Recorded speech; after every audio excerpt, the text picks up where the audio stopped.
lecture of human resource management. So in last lecture we have seen the human resource planning process, and we have started the HR demand forecasting techniques, in which we have seen three qualitative techniques under human resource demand forecasting, that is managerial judgment, Delphi technique and group nominal technique. Today we will start quantitative techniques of HR demand forecasting. So number one technique in this quantitative approach is ratio trained analysis. So this is the quickest forecasting technique, as the name itself suggests, ratio trained analysis. So this technique involves studying past ratios. For example, the ratio between number of workers and the sales in an organization. So the number of cells and the number of salesmen required for that number of cells, or the number of workers required for the number of production. So forecasting future ratio will be done on the basis of past ratios, making some allowance for changes in organization or its methods. So here I have given one example. So it is very simple. So for estimated production for the next year, suppose next year company has planned production of 1,40,000 units of production, and past ratio says that past ratio is 1 is to 200. That means one labor will able to produce 200 products in a year. So on the basis of this past ratio, the number of estimated workers can be calculated. So it's very simple. So if one labor is able to produce 200 units of products in a year, so for 1,40,000 units of products, the number of labor required will be simply 700 workers. So this is called ratio trained analysis, which will be based on past trends of ratios. Now the second method, the second technique in quantitative approach is regression analysis. So now what is regression analysis? Regression analysis is somewhat similar to ratio trained analysis, but in regression analysis this method is more sophisticated, statistically more sophisticated. So it will also show the relationship between two variables, for example sales volume and number of salesmen, or the production volume and the number of laborers, or the number of beds and the nurses to serve that beds. So this is regression analysis, which will build the relationship between two variables. So what happens in regression analysis? A firm first draws a diagram depicting the relationship between sales and workforce size. So it will compile different figures on a diagram. So by depending upon the past ratios only, these figures will be drawn on the diagram, and it then calculates regression line which cuts right through the center of the points on the diagram. And by observing the regression line, one can find out the number of employees required at each volume of cells. So your idea will be more clear by the example. So we will going to see one example on this regression analysis. So you can see here one example is given. So example is, suppose a 500 bed hospital expects to expand to 1200 beds over the next 5 years. So hospital is having plan to expand its 500 bed to 1200 bed in coming 5 years. So they want to estimate the number of nurses they will require to serve these 1200 beds. So the human resource director wants to forecast how many registered nurses the hospital will need. So the human resource director realizes she must determine the relationship between hospital size, that is number of beds, and the number of registered nurses. So here she calls 8 hospitals of various sizes and finds this. So estimation will be done on the basis of information the human resource director will collect from different hospitals. Now suppose in that particular area there are different hospitals, so what this director will do, she will just collect the data from different hospitals, that how many beds are there in that hospital and how many nurses they're having in that hospital. So here data is collected from 8 hospitals, suppose. So here a table is given. So in this table the all data collected from 8 hospitals is given, that is number of beds in each hospital and the number of nurses they are having in that hospital. So for 200 beds they are having 240 nurses, for 300 someone is having 260 nurses, for 400 some hospital is having 470 nurses, for 500 nurses. So in this way the data is collected from 8 hospitals. Now on the basis of this data, now what the human resource director will do, she will just draw a diagram that will show the relationship between number of beds and the number of nurses. So number of beds is independent variable that we will take on x-axis, and number of nurses is dependent variable that we will take on y-axis. So here whatever data she has collected from 8 hospitals, that is just pointed on this graph, that is just plotted on this graph, and a line that will cut through the center of these points is drawn. So now on the basis of this line she will just estimate that for 1200 beds how many number of nurses she can require. So here you can see for 1200 beds estimation is done on the basis of this line. So just a point will be plotted on this point which will cut through this 1200 beds. So according to this point which is plotted on this 1200 beds on this line, the figure that we will get for number of nurses is near to 1210. That means according to this regression analysis diagram, for 1200 beds the hospital will require approximately 1210 nurses. So this is called regression analysis that will be done by drawing the diagram using the different data.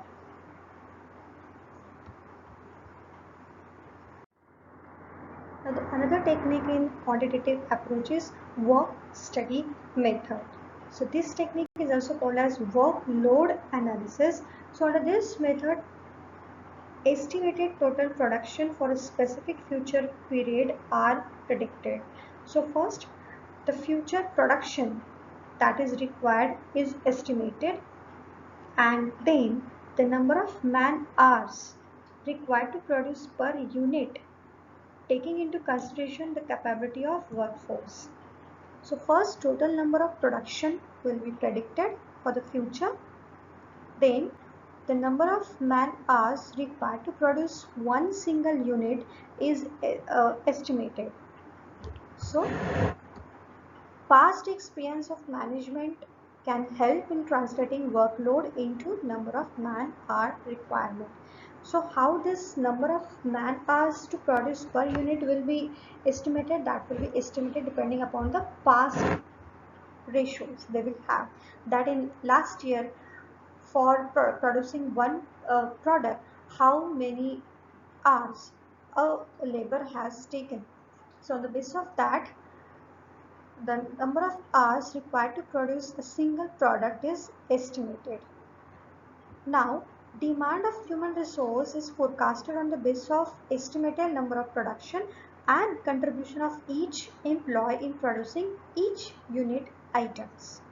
So on the basis of this estimated production and the estimated hours required to produce per unit, the total number of human resource requirement will be forecasted. So to have a complete idea on this work study method, we are having here one example. So just see one example here. So let's assume that estimated production of an organization is 3 lakh units. So annual production estimated is 3 lakh units. The standard man hour required to produce each unit are 2 hours. That means one labor will take 2 hours to produce a single unit. So to produce 1 unit of product, a labor will take 2 hours. Okay. Now next is the past experiences shows that work ability of each employee in man hour is 1500 hours per annum. So one worker will work for 1500 hours in a whole year. Okay, so three figures are given here, and according to this three figure we have to calculate the number of human resource requirement to complete that 3 lakh units of production. So here three figures are given. Annual production 3 lakh units. One man will take 2 hours to produce 1 unit, and one man will work for 1500 hours in whole year. So estimated man hours needed to meet estimated annual production will be 6 lakh hours. So here we have just calculated the total number of units into number of hours required to produce a single unit. That will give us the total number of hours required to produce 3 lakh unit. So total number of hours required to produce 3 lakh unit will be 3 lakh into 2. That will give you 6 lakhs hours.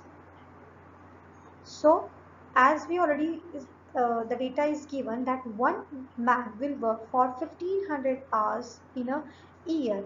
So number of workers required will be simply 6 lakh hours divided by 1500 hours, right? So here when we will divide this 6 lakh hours by 1500 hours, then we will get 400 workers. So to complete 3 lakhs of units, the company will require 400 workers on the basis of their working capability. So this is called work study method. Why it is called work study method? Because lot of figures are taken into consideration for calculating the demand of HR. Now the last technique is flow models. So this is the simplest one. There are different flow model techniques, and the simplest one is called Markov model.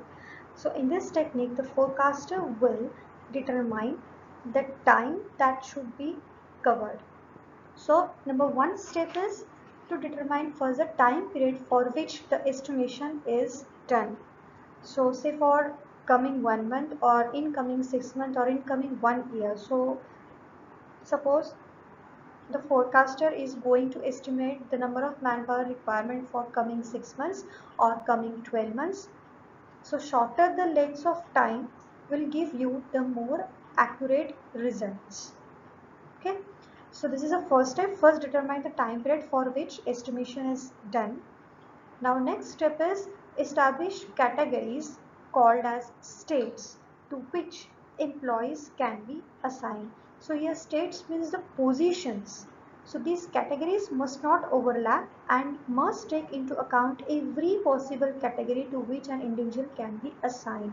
Say for example, an individual can be promoted to upper level, an individual can be demoted to lower level, or an individual can be shifted on the same level but on different location, that is transfer. So position will not change, only location can change. So two person will just exchange their positions from one location to another. Say for in banking industry, there is frequent transfer of branch managers from one branch to another branch. So they're not getting promoted or demoted. They are just changing their locations. Position will not change, but location will change. So in this step 2, so first, define the states to which an employee can be assigned. Okay, so number of states can neither be too large and too small. So here we have to define the states or the jobs to which employee can be assigned. So one job at upper level, one job at lower level, and one job that is a similar job. Now the step 3 is estimate probability of transitions from one state to another state based on the past trends. So here based on the past records, transitions or the movements from one state to another state will be estimated. Say for example, supervisor. One supervisor in a year, how many supervisors are getting promoted to manager level? Or in a year, how many supervisors are demoted to lower level? Or how many supervisors are transferred from one location to another location? So transition of one employee to another jobs will be estimated here. And in the last step, demand will be calculated by looking at replacing those who will make a transition. So whenever transition will be made, positions will get vacant, and on the number of these vacant positions, total demand will be calculated. So to make our idea very much clear, one example is given here. So say this is an example transition matrix for 12-month period. So this is a transition matrix for a year. So here the states are given. So different states are exit state, manager state, supervisor state, and line worker state. So total 4 states are there. One manager can get exit from the organization, supervisor can exit, line worker can exit. Now supervisor can get promoted to manager level, or supervisor can just transfer to another location, or supervisor can get demoted to line worker. Same thing for line worker can be promoted to manager level, or line worker can be promoted to supervisor level, or line worker can just shifted to another location, and line worker can exit from one location. Line worker can exit from the organization. So here states are 4: line worker, supervisor, manager, and exit state. So here suppose these are past records of an organization. On the basis of that, this estimation is done. So in coming 12 months, 15 managers can exit from the organization. There is estimated figure that 15 managers may exit from the organization. Then 85 managers will just exchange their positions from one location to another. So some managers will get posted to another, and from that post another will change their location. So just exchange of positions will be here, location is here. Then next is managers will be, no manager will be demoted to supervisor level, and no manager will be demoted to line worker level. Next is supervisor state. So in a year, 10 supervisors may get exit from the organization, 15 supervisors can get promoted to manager level, 70 supervisors can just exchange their locations, and 5 supervisors may get demoted to line worker level. And for line worker again, 20 line workers can get exit from organization, no line worker will be promoted to manager level, 15 line workers can get promoted to supervisor level, and 65 line workers will just exchange their positions. So according to this estimation, demand will be calculated. How? total number of vacancies for managers, total number of vacancies for supervisor, total number of vacancies for line worker. So how this total number will be calculated? Just on the basis of their transitions. So say for 15 managers are exiting, that means 15 manager positions are getting vacant. Now here 85 managers are just exchanging their locations. So there is no vacancy because exchange of position will be there. Now no one manager will get demoted to line worker or supervisor level. So there will be no vacancy for this. So how many vacancies we are getting at manager level? 15 vacancies, because 15 managers can get exit from organization. So total managerial vacancies will be 15. Same for supervisor, 10 supervisors will get exit, that means 10 supervisor positions will get vacant. Now 15 supervisors will get promoted to manager level. So 15 positions will get vacant, and 70 supervisors will just replace the position, and 5 supervisors may get demoted to line workers. So again 5 vacancies will be at supervisor. So total vacancy is 15 plus 10 plus 5, that is 30 total vacancy we are getting at supervisor level. And now for line worker, 20 line workers can get exit, that means 20 positions are vacant for line workers. No one is promoted to manager, but 15 line workers may get promoted to supervisor level. So again 15 vacancies will be generated. So 20 plus 15, that is 35. So in this way estimation will be done. So here we have completed all 4 techniques under quantitative approach of HR demand forecasting.